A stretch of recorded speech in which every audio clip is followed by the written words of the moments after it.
Bonjour. Le Bitcoin consolide toujours. À quoi faut-il s'attendre pour la suite? C'est ce que nous allons voir dans l'analyse du jour. Mais avant de commencer, n'oubliez pas de vous abonner, de mettre un petit pouce bleu et de laisser un commentaire. Alors, hier, il n'y a pas eu de vidéo, c'est normal, il ne s'est pas passé grand-chose et de toute façon, je n'aurais tout simplement pas eu le temps. Voilà, donc aujourd'hui, pareil, ce sera une vidéo assez courte parce qu'il n'y a pas de grands changements, mais on a quand même quelques petites choses à voir. Alors, sans perdre de temps, on va se diriger tout de suite vers la cryptomap.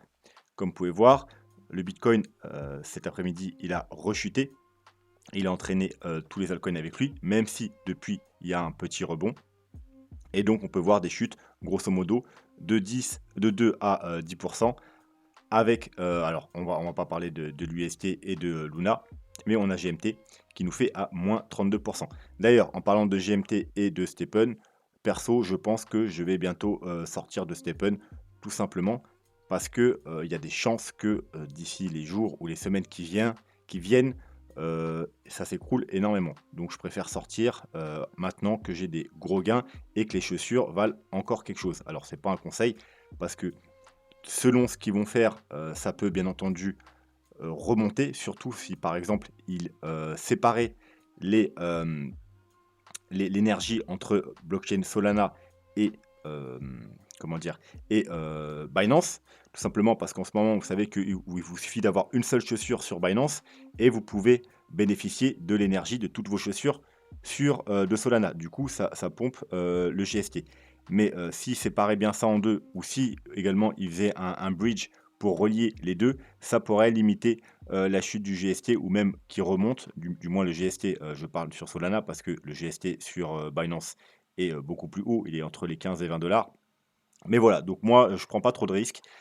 Je sais pas ce qui va se passer par la suite et donc je préfère, sortir. Alors je sors pas maintenant, mais je pense que dans les jours qui viennent, je vais sortir, revendre toutes mes baskets pour, voilà, pour sauver le, plus possible vu que j'ai gagné déjà plus de 10 000 $. Voilà, je préfère sortir en gain et être tranquille, ne pas être trop gourmand et sortir avant que, tout s'écroule si jamais ça doit s'écrouler. Et si ça s'écroule pas, eh bien tant pis, comme je vous ai dit, j'ai déjà fait des très gros gains, je dois être aux alentours de 15 000 $, donc voilà, moi pour moi c'est tout bénef. Bref, passons au cryptofier. Bon, rien de nouveau, toujours, il était à 11 hier, il est à 12 aujourd'hui, donc toujours dans des bonnes zones théoriquement, d'accumulation. Est-ce que ça veut pas dire qu'on peut aller plus bas? Non, on peut aller beaucoup plus bas, mais en tout cas, voilà, si on en prend, tout l'historique, du cryptofier, à chaque fois qu'on était entre les 8 et 12, c'était quand même des très bonnes périodes pour accumuler du bitcoin. Le dollar, pareil, il est toujours, dans sa petite correction, toujours au-dessus des 100.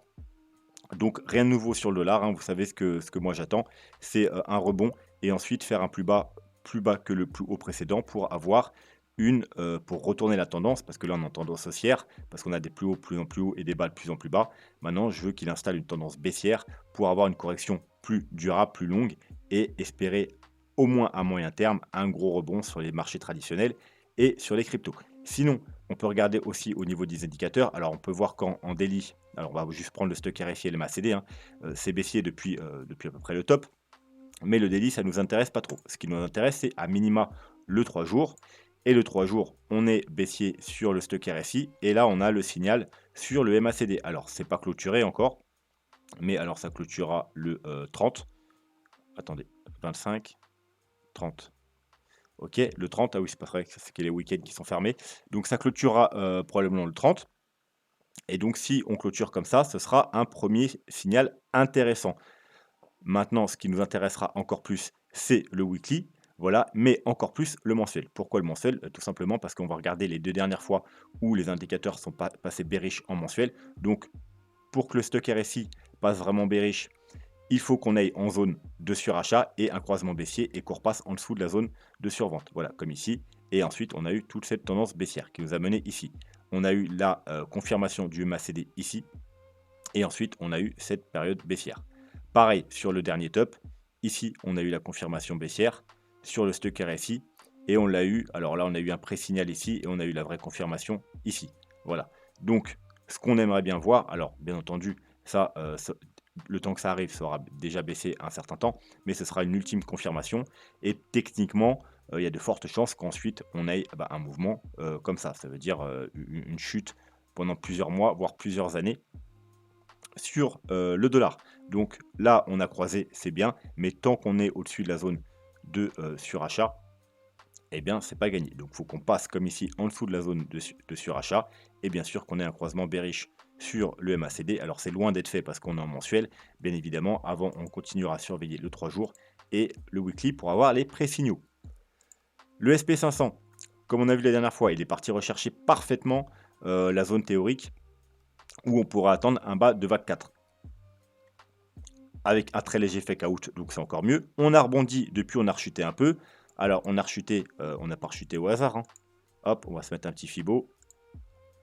Et voilà, on est venu parfaitement rechercher les 0,618, donc niveau parfait d'achat, et depuis on rebondit. Voilà, maintenant ce qu'on aimerait bien voir pour une poursuite de la tendance haussière, c'est casser ce petit niveau que je vous ai mis en blanc, tout simplement parce que vous avez vu, hop, là on s'est arrêté, support, encore support, on l'a cassé, résistance, là on est pratiquement en train de le retester, donc voilà, une cassure, ça validerait un retournement de tendance court terme et on pourrait les peut-être voir un peu plus haut. Ensuite, le Bitcoin. Le Bitcoin, rien n'a changé, hein. On est toujours en train de travailler sur ce support. Vous voyez la grosse ligne jaune. Alors, je vais passer en weekly. Et je vais enlever le RSI. Voilà, c'est tout simplement le canal weekly, hein. Vous voyez le haut, le bas, avec les plus bas du mois de janvier 2021 et le bottom de l'été dernier, donc les plus bas. Donc, on est en train de travailler ce niveau. On va repasser en 4 heures. Donc, on a un petit range en blanc. Vous voyez, on avait même ici, depuis le 22, on arrivait à tenir ce niveau blanc ici, ici, ici et ici. Aujourd'hui, on est parti faire une sorte de petit fake out, une prise de liquidité. On est venu prendre toute la liquidité accumulée ici, hein. Notamment, bah, moi, vous saviez, j'avais un trade aux 29 000 $ pile. Bon, bah voilà, je me suis fait sortir de ce trade. Du coup, je suis rentré. Voilà, je suis rentré un peu plus haut. Je suis rentré à peu près ici. Pourquoi? Parce que en général, alors pas tout le temps, mais quand on a comme ça une prise de liquidité, c'est souvent justement le départ, pour aller dans l'autre sens. Alors pas toujours, hein, on peut très bien rechuter et aller plus bas. Mais voilà, moi j'aime bien jouer les petits fake out comme ça, vous me connaissez, en général je les joue très souvent. Alors j'ai pas pu rentrer, au bon moment, tout simplement parce que je bossais et j'étais pas derrière les écrans. Donc j'ai pris mon trade un peu tard. Mais voilà, moi j'aime bien jouer ce genre de structure. Vous voyez, on a une sorte de période d'accumulation en gros, et en quelque sorte là on a fait un petit spring. Voilà, en gros, pour, si on devait être dans un mini wyckoff, là en gros on aurait peut-être fait le spring. Voilà, donc là on tient, on fait un range, on vient chercher le spring, pourquoi pas pour casser à la hausse. Voilà, quoi qu'il en soit, faut attendre des confirmations. Le mieux c'est d'attendre les confirmations, c'est-à-dire la première petite confirmation, ce serait de casser, vous voyez, cette petite trendline qu'on a depuis ici. Alors en avant on avait un triangle, j'ai enlevé le triangle parce que vu qu'on l'a cassé, recassé, machin, je le voyais moins pertinent, mais ouais, si vous voulez prolonger un petit peu, voilà, on peut prolonger un peu comme ça.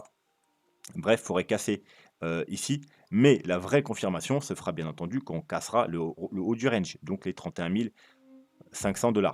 Voilà, et là, en clôture, bien sûr, 4 heures, ce sera déjà une bonne chose, parce que vous voyez qu'ici, on a fait plein de mèches au-dessus, mais on n'a pas clôturé au-dessus. Là, on est venu pile poil retester. Depuis, on n'a pas réussi à s'en approcher parce qu'on est bloqué sous la trendline.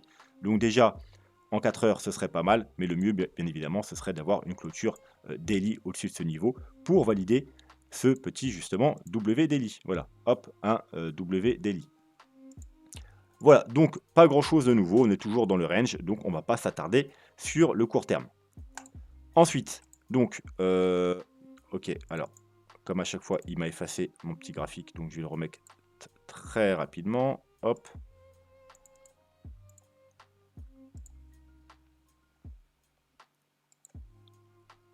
Alors, je vais faire un petit résumé alors très rapide, hein, d'une partie du moins de la dernière vidéo.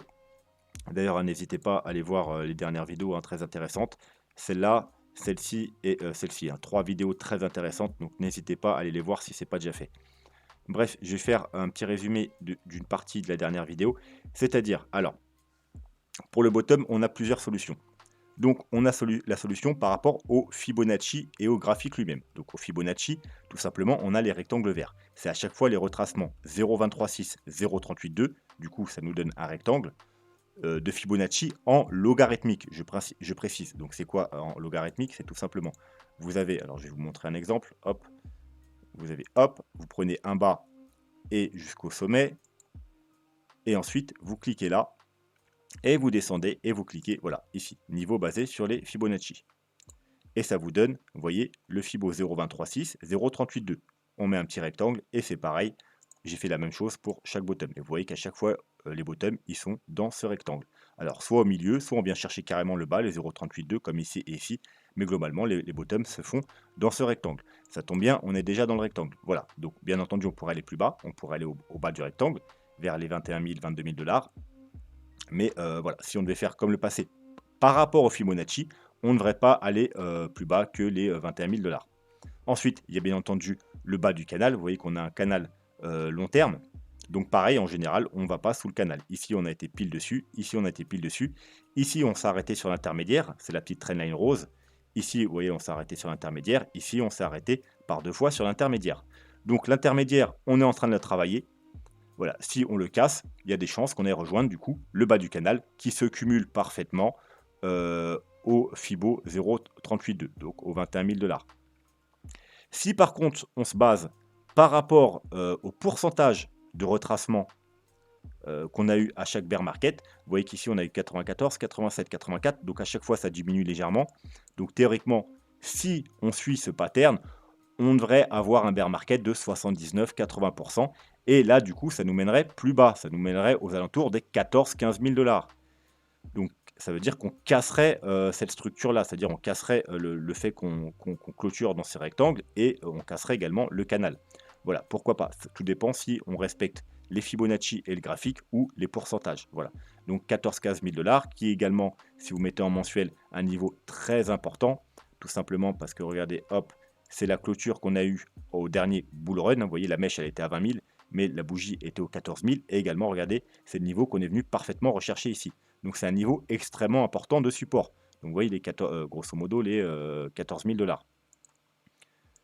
Donc, voilà, c'est si on casse les 21 000, ce serait potentiellement la target autour des 14-15 000 $. Il y a d'autres confluences, mais si vous voulez plus de détails, encore une fois, allez voir la dernière vidéo, Bitcoin direction 14K. Vous avez vraiment tous les, tout ce qui nous relie aux 14 000 $. Et d'ailleurs, j'avais oublié une chose dans cette vidéo, dont je vais vous parler maintenant, très rapidement, parce que je vous l'avais déjà présenté, c'est ce graphique.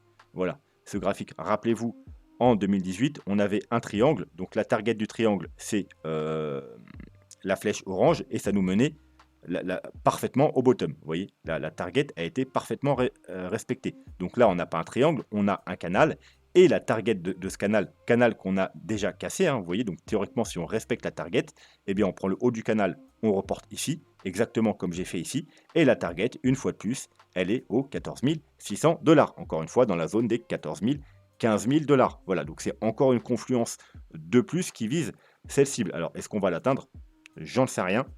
Mais en tout cas, après les 21 000 $, c'est la target où il y a le plus de confluence. Alors, ça ne veut pas dire qu'on ne peut pas s'arrêter entre les deux. On pourrait très bien s'arrêter à 18 000 $ ou même avoir déjà trouvé le bottom, hein, parce qu'on est déjà potentiellement, vous voyez, regardez, si on regarde comme ici, on est pile poil sur la trendline rose et on est dans le rectangle vert. Donc, on pourrait déjà techniquement avoir trouvé le bottom. Voilà, mais sinon, on pourrait aller ici ou plus bas, ou même s'arrêter n'importe où. Mais voilà, nous, on essaye de chercher les targets les plus adéquates. Et voilà, c'est ce que j'ai trouvé, les 21 000 $, grosso modo, et les 14-15 000 $. Voilà, donc ça, c'était pour le petit récap. Ensuite, au niveau du RSI, on va repasser en weekly. Donc, voilà, si vous voulez une raison de plus d'acheter, ben, c'est tout simplement le RSI weekly. Vous voyez que, voilà, il n'y a pas plus simple comme vision. Le RSI, voilà, grosso modo, vous voyez que ici, c'est les zones de vente. Vous voyez, si vous vendez ici, c'est bon. Si vous vendez ici ou ici, c'est bon. Si vous vendez ici ou ici, c'est bon. Si vous vendez ici, c'est bon. Et pareil, en bas, si vous achetez ici, c'est bon. Si vous achetez ici, c'est bon. Si vous achetez ici, c'est bon. Si vous achetez ici, c'est bon. Si vous achetez ici, donc là où on est maintenant, c'est bon. Alors, comme vous pouvez voir, ici, par exemple, on est venu chercher le haut du rectangle, c'est-à-dire qu'on n'est pas venu chercher la zone de survente, c'est-à-dire les petits pointillés que vous voyez ici. Ici, on est venu les chercher. Ici, on est venu les chercher. Et là, on n'est pas venu les chercher. Donc là, on pourrait soit pas venir les chercher, donc avoir déjà trouvé un bottom, soit aller plus bas pour venir rechercher, voire même casser légèrement comme ici ou ici, cette zone de survente, c'est-à-dire ces petits pointillés. Donc on pourrait très bien aller au 24 000 $, 21 000 $, voire même 14 000 $. et aller chercher cette zone, le bas, grosso modo, du rectangle. Mais quoi qu'il en soit, si vous commencez à accumuler maintenant, eh bien, vous voyez que c'est une très bonne zone d'accumulation. Et pour ceux qui cherchent, qui vendent en ce moment, eh bien, tout simplement, si vous vendez là, c'est la même chose que si vous aviez vendu là. Donc, est-ce que c'était un bon choix de vendre, ici? Bah, voilà, l'avenir, voilà, vous donne votre réponse. Est-ce que c'était un bon choix de vendre ici? Est-ce que c'était un bon choix de vendre ici? Est-ce que c'était un bon choix de vendre ici? Je pense que vous pouvez répondre tout seul à cette question. Voilà, donc ceux qui sont en train de vendre maintenant, je n'aurai pas d'autres commentaires. Et c'est pareil pour ceux qui achètent ici, ici, ici ou ici, hein, voilà. Tout simplement. Il n'y a pas plus simple que ça. Maintenant, on va passer, alors ça c'est bon, on va passer aux vagues d'Elliott. Rappelez-vous, je vous ai fait une vidéo sur les vagues d'Elliott, donc d'ailleurs c'est celle-là, Bitcoin Objectif 135K. Je vous avais dit que je vous ferai un petit update par rapport à vos commentaires et aux scénarios que vous m'avez demandé de regarder. Donc, beaucoup m'ont demandé en commentaire ou même en message perso ce que je pensais du scénario de Sid qui voyait un Bitcoin retourner aux 3K. Donc, je vais répondre simplement la même réponse que Vincent Gann a donnée, parce que Vincent Gann aussi a entendu, alors je ne sais pas si c'est de Sid ou d'un autre, mais il a donné cette réponse. 3K égale 0. Voilà, je pense exactement la même chose. Si le Bitcoin devait revenir à 3K, c'est comme s'il allait à 0. Pourquoi? Eh bien, pour plusieurs raisons. Déjà, quand on était au 20K et qu'on est retourné à 3K, c'était déjà un gros bear market. Mais à cette époque, les cryptos étaient incertaines. Vraiment, on pouvait encore se poser la question en fin 2017-2018 si les cryptos, ça allait tenir dans le temps, si c'est quelque chose vraiment qui allait être pris en compte par les masses, par les grosses entreprises. Mais maintenant, c'est plus le cas. On a des banques, des fonds d'investissement, des grosses entreprises, des pays même. Il y a déjà 2 pays qui ont officialisé le Bitcoin, qui sont dans les cryptos. Donc, je pense que maintenant, c'est quelque chose qui est là et qui va durer, qui va prendre de l'ampleur. Donc, si déjà à l'époque, un avenir incertain nous emmenait de 20 à 3K, là, ça nous emmènerait de 70K à 3K, alors que énormément de gros investisseurs sont placés sur le Bitcoin. C'est déjà très peu probable et ce serait vraiment inquiétant. Voilà, donc en plus, au niveau de la structure, on a fait un bull run, bear market, bull run, bear market. Retourner au bottom du précédent bear market, ce serait vraiment quelque chose d'illogique. Déjà, repasser sous le dernier top, c'est déjà, voilà, c'est jamais fait, mais aller retourner au bottom du précédent bear market, je vois pas du tout la logique dans la structure. En plus, il faut prendre en compte le prix de production d'un bitcoin. Je vous rappelle qu'un bitcoin, c'est pas gratuit, il a un coût, de matériel, tout simplement parce que faut acheter des composants pour pouvoir miner le bitcoin. Donc, la grosse partie, c'est des cartes graphiques, et c'est pas des cartes graphiques qui a 5 ou 10 ans, c'est les dernières cartes graphiques. Des cartes graphiques qui ont quelques mois, voire un an ou deux. Et déjà, 2 ans, ça commence déjà à être un peu obsolète. Donc vraiment, c'est du matériel très cher et en général, les mecs qui minent du bitcoin, ils en ont des dizaines, des centaines, voire des milliers. Donc il y a le coût du matériel et bien entendu, il y a le coût électrique. Donc vous savez que, avec le alors hop, je vais essayer de le retrouver. Tac, tac, tac, cost production. Voilà. Donc il a un coût. Le coût, il est d'ailleurs, ici. On va se mettre en délit. On va enlever le graphique. Voilà, il est ici le coût de production du bitcoin. Donc on a en bas le coût électrique et en bas le coût total. Donc vous voyez qu'actuellement, il est entre 20 et 30 000 dollars, grosso modo. Ça, c'est vraiment. Alors, on n'a pas, comme je vous ai demandé dans la dernière vidéo, apparemment, il serait plus autour de ce prix-là. Donc, il faudrait réaccorder le graphique. Donc voilà, on aurait plus un coût entre les 15 000 et les grosso modo 27 000 dollars. Donc, allez, approximativement, on va donner un prix totalement moyen, mais c'est juste pour vous faire une idée. On a un prix de production autour des 20 000 dollars. Donc, un bitcoin qui irait à 3 000 dollars, ce serait très, très, très inférieur à son coût de production. Ça veut dire que ce serait plus du tout rentable de miner du bitcoin. Au contraire, ceux qui minent du bitcoin, ils perdraient de l'argent. Ils devraient payer pour miner du bitcoin. Voilà, bref, vous voyez, un bitcoin à 3 000 dollars, voilà, comme je vous ai dit, je suis le même avis de Vincent Gagne, c'est quasiment un bitcoin à zéro. Voilà, donc non, cette théorie, moi, j'y crois pas du tout. Alors, tout est possible, bien entendu, mais si cela arrivait, ce serait vraiment très inquiétant pour les crypto-monnaies. Ensuite, hop, on m'a demandé qu'est-ce que je pensais de ce scénario. Alors, Ce scénario, c'est quoi? C'est-à-dire, on a, le bitcoin, hein, depuis le début, une grande vague 1, une grande vague 2, une vague 3, une vague 4 et pour finir, une vague 5 et là, du coup, on serait dans la grande vague 5. Donc la vague 5 est sous décomptée à 1, 2, 3, 4 et 5. Alors regardez la date, c'est le octobre 2021. Ça veut dire que on n'avait pas encore, fait le dernier top du mois de novembre. Bon, alors, est-ce qu'il faudrait revoir le même analyste, voir s'il a toujours, ces mêmes scénarios? Parce que la vague 5, théoriquement, du coup, si on suit ce scénario, hop, voilà. Alors, je vous ai remis le plan ici. Alors, j'ai pas tout l'historique sur ce graphique, mais il faut s'imaginer le début de l'historique. Donc, on a eu une vague 2, une vague 2, 3, 4, et vous voyez qu'on est à la 5. Donc ensuite, on a les sous-vagues, 1, 2, 3, 4, 5, que j'ai mis en rose, 1, 2, 3, 4, 5. Seulement, voilà, je pense qu'il s'attendait plus, comme moi à l'époque, à une vague 5 comme ça. Maintenant, est-ce qu'il est toujours dans ce scénario? Bref, si vraiment ce scénario était bon et que là, on a fait une vague 5, vous savez que moi, je n'aime pas du tout ces scénarios. Pourquoi? Parce que déjà, on a une vague 5 très petite. Vous voyez la vague 1, vous voyez la vague 3 et la vague 5 est très petite. Non seulement en temps, elle est très rapide, mais aussi en ampleur. Vous voyez, normalement, la vague 5 aurait dû faire ça. Là, c'est une 5 tronquée. Et en plus, on a une vague 5 en 3 mouvements. 1, 2, 3. Ce qui n'existe pas, puisqu'un mouvement euh, impulsif est en 5 vagues. 1, 2, 3, 4, 5. 1, 2, 3, 4, 5. Voilà, les mouvements en 3, c'est des mouvements correctifs. C'est pas un mouvement impulsif. Donc ce scénario, déjà, j'y crois très moyen de la 1, 2, 3, 4, 5.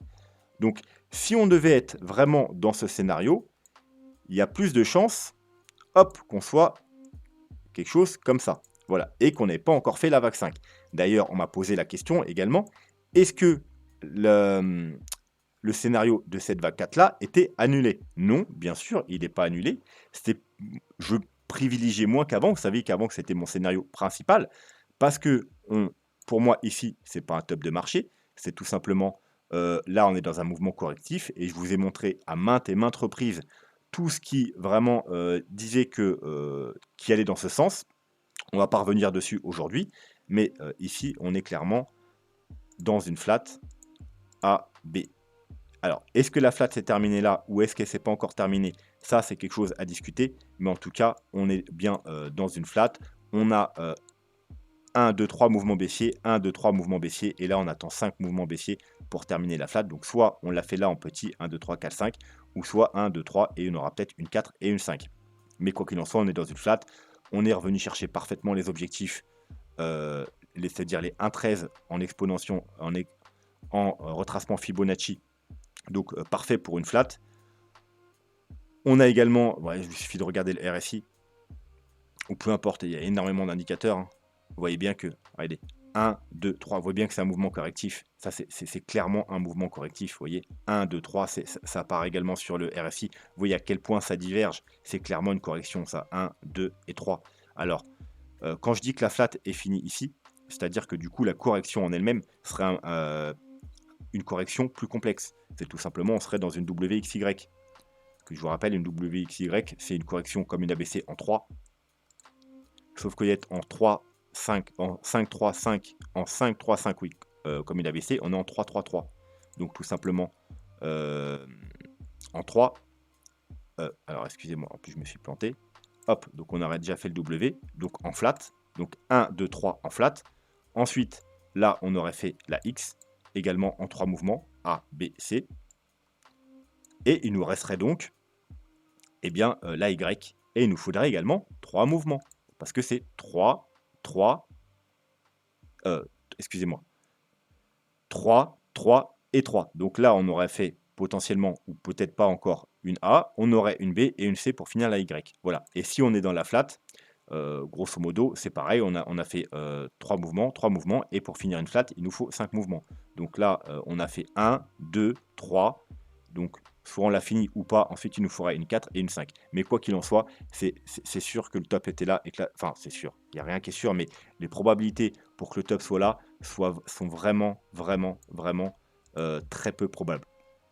Ou que le top voilà, soit comme ça, c'est vraiment très peu probable.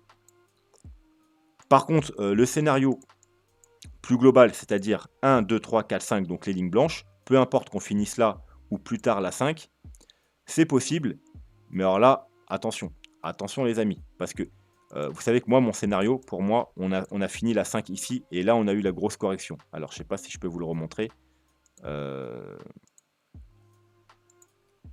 Ok, on va juste enlever ça pour ceux qui... Voilà. Mon scénario, on va se mettre en mensuel, hein. Mon scénario, moi, vous le savez, c'est qu'on a fait... D'ailleurs, on n'a pas tout l'historique non plus, mais globalement, on a fait 1, 2... Non, d'ailleurs, je ne peux pas prendre ce graphique. Il faut que je prenne un nouveau graphique avec tout l'historique. Voilà, là, c'est bon. Donc, mon scénario, vous le connaissez, moi, c'est qu'on a fait une vague 1, une vague 2, une vague 3, une vague 4 et une vague 5. Elle est là, notre 1, 2, 3, 4, 5. Et là, on a fait une correction en ABC. Alors, je sais, il y en a, ils vont me dire, on n'a pas corrigé assez longtemps, mais on a corrigé pratiquement, on a corrigé plus de 2 ans. Pour moi, c'est suffisant. Corriger 8 ans en 2 ans, c'est tout à fait correct pour une correction. Donc, on a fait 1, 2, 3, 4, 5, et là, ABC. Et là, pour moi, on repart dans une 1, 2. Donc là, du coup, on peut revenir à mon graphique. Si je le retrouve, du coup, maintenant, voilà. Donc, on a fini 1, 2, 3, 4, 5. On a fait ABC. Et d'ailleurs, non, je ne dois pas être sur le bon graphique. Mais hop, voilà. Mon bottom, il est là. On a fait la ABC. Enfin, même si c'est même une WXY. Et là, on repart. A, B, enfin 1, 2. Et là, on est dans une grosse correction de 2. C'est mon scénario principal en ce moment. Et ensuite, on aura le prochain bull run, une 3. Prochain bear market, une 4. Et prochain bull run, une 5. Voilà, ça, c'est mon scénario principal. Maintenant, si on devait être dans ce scénario-là, que on a fini ici la 5 ou un peu plus tard, eh bien, il faut vous attendre à un bear market qui va durer, du coup, encore plus longtemps. Pourquoi? Parce que là, on n'a pas 8 ans à retracer, mais on a plus de 10 ans, on a 11 ans, voire même 12 ans, voilà, 12 ans de hausse. Si là, on a fini un gros mouvement en 2, 3, 4, 5, on va avoir un bear market qui va durer peut-être 3 ans. Donc, soit, si vraiment ce scénario-là est bon, même si j'y crois pas trop, 1, 2, 3, 4, 5, ça veut dire que là, là, c'est le début, les amis, hein. Si on doit corriger tout ça là, ça veut dire que là, c'est que dalle, c'est du pipi de chat, hein. Ça veut dire qu'il faut vous attendre à une correction 1, 2 et 3 qui dure voilà, qui dure très très très très très longtemps, hein, qui dure au moins 3 ans. Donc c'est pas mon scénario du tout privilégié. Surtout que ça, je vous dis, 1, 2, 3, 4, 5, j'y crois pas trop. Après, peut-être que si par contre on est là-dedans, voilà, que là on est bien dans une 4, ce qui est tout à fait probable, et qu'ensuite on aura encore une petite vague haussière pour finir notre bull run qui n'est pas fini, eh bien, bah, à partir de là, malheureusement, hein, si ce scénario est valide, hein, encore une fois, moi, c'est pas celui que je privilégie, on aura un gros bear market qui va durer, comme je vous dis, peut-être 2, 3 ou 4 ans. Voilà. Donc, voilà. Et encore une fois, moi, je vous le répète, hein, c'est pas le scénario que je privilégie, mais c'est tout à fait possible. Voilà. Bref, je pense qu'on va s'arrêter là pour aujourd'hui. N'hésitez pas en commentaire si vous avez des questions. Si vous n'êtes pas abonné, n'hésitez pas à vous abonner, à mettre un petit pouce bleu pour soutenir la chaîne et mettre un petit commentaire juste pour soutenir la vidéo, un petit merci ou un petit salut ou peu importe. Voilà, sur ce, je vous laisse, je vous souhaite une bonne soirée et je vous dis probablement à demain. Tchuss.